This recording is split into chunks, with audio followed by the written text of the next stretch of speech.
Assalamualaikum warahmatullahi wabarakatuh.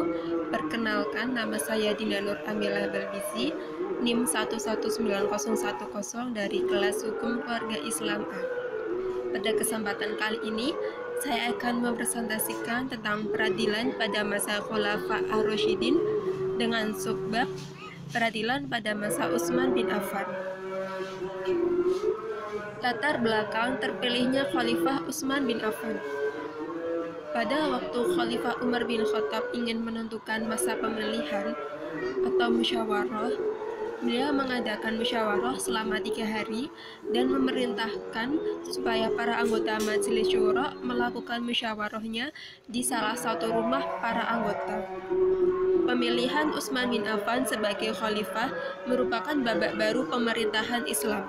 Utsman bin Affan diharapkan mampu membawa kesejahteraan umat Islam, sebab pengalaman Utsman bin Affan dianggap akan mampu membawa kemajuan berbagai bidang seperti militer dan agama. Pemerintahan Utsman bin Affan berlangsung dari tahun 644 sampai 656 Masehi. Ketika dipilih, Utsman telah berusia 70 tahun. Di masa pemerintahannya, perluasan daerah Islam diteruskan ke barat sampai ke Maroko, ke timur menuju India, dan ke utara bergerak menuju Konstantinopel. Utsman bin Affan adalah orang pertama yang mengkhususkan kantor untuk peradilan, sedangkan peradilan dalam masa 2 khalifah sebelumnya, yaitu Khalifah Abu Bakar As-Siddiq dan Khalifah Umar bin Khattab, masih dilaksanakan di masjid. Peradilan pada masa Utsman bin Affan.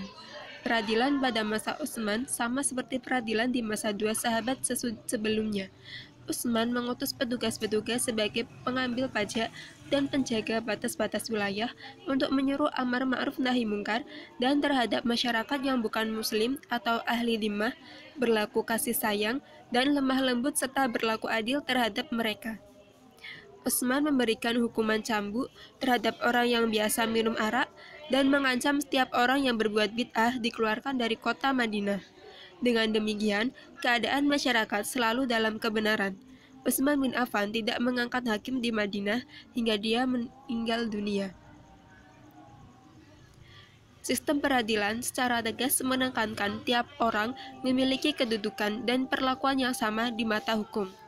Rasulullah SAW telah mempraktikkan hal tersebut. Persamaan di mata hukum juga dijadikan mindset dalam sistem peradilan yang dijalankan oleh para sahabat.